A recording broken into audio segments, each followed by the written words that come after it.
Arkansas Senator Tom Cotton joins me now. Senator Cotton, this is explosive. Joe Biden's in the room. What does Congress do with this information?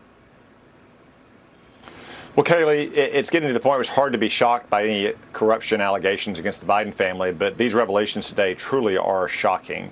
That you had the highest reaches of the Department of Justice, the FBI, and the IRS meddling in these career prosecutors and investigators' work, refusing to allow them to bring charges where charges were appropriate, so the statute of limitations would run out, refusing to allow them to execute search warrants where they suspected evidence of crime. This text message of Hunter Biden saying that he was sitting with his father trying to get money from a Chinese communist official and that there would be severe consequences for those officials if not. These are all shocking revelations. I hope that the House will be able to call in all of the supervisors who were involved in these decisions and have them explain it for themselves. Obviously, there's been nothing from Merrick Garland because Merrick Garland is running the most politicized Department of Justice in modern times. But we got to demand answers as well from Merrick Garland and Christopher Wray, the director of the FBI, and Janet Yellen as Secretary of the Treasury, who oversees the IRS. We have to. You know, Senator Cotton, at this point, if you don't believe Joe Biden lied, he said, I knew nothing about Hunter's business dealings. If you believe that, I mean, as George Strait would say, I have an oceanfront property to sell you in Arizona. I mean, who could possibly believe at this point when the evidence is in front of your very eyes that Joe Biden did not tell a lie to the American people over and over again? Well, we have it right in front of our eyes today, that text message from Hunter Biden saying he was sitting with his father and threatening someone about what his father and his father's friends would do if the guy didn't fork over the money. But common sense has always said that, Kayleigh. I mean, Joe Biden took Hunter Biden gallivanting around the world on Air Force Two for 13-hour trips. Now he's doing on an Air Force One. Does anyone really believe that Joe Biden and Hunter Biden were not discussing what Hunter Biden was up to? Like, why is he going to China? Who's he meeting with? How's he coming back with all this money? Where's the source of all the money that Hunter Biden is blowing on drugs and on prostitutes, as this investigator also revealed?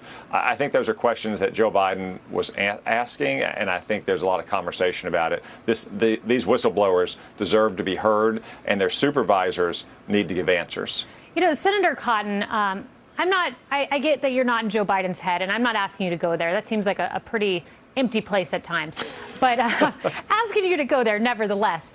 Was his calculus this: I'm leaving office, President Biden, he's endorsed Hillary Clinton, I'm done, I'm not running for president again, not seeing down the road he would do just that, I can get away with this and no one will ever look into it. I mean, do things like this happen in Washington? People just get away with it unless they run for the highest office in the land?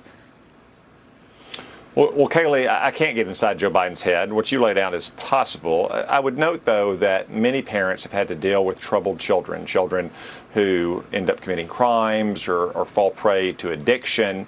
Every parent would have sympathy for Joe Biden if that were all that was at issue here.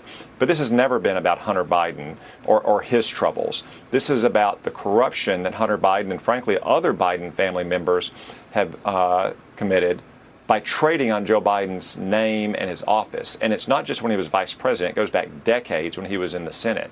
So I'm pretty confident that when he was leaving the vice presidency in 2016, that he thought it was finally time that he could get some of that money as well. That's why you see emails out there talking about holding 10% for Joe Biden.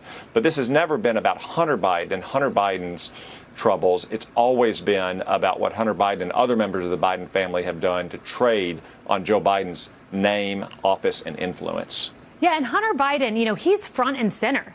I think Joe Biden's made the calculation this just isn't going to stick to him. Hunter Biden's leading Joe Biden around Ireland. He's at the state dinner right now. I mean, has Joe Biden just made the calculation? I'm just going to keep Hunter front and center. American people won't care. Well, I guess you could say that Joe Biden's gotten away with it now for 50 years. I mean, look what happened earlier this week. Hunter Biden got a slap on the wrist. They let the most serious crimes lapse under the statute of limitations. They didn't even charge any crimes related to corruption or bribery or foreign influence peddling. So Joe Biden probably thinks that he's gotten away with it this far. And with the complicit media, maybe he thinks he can continue to get away with it.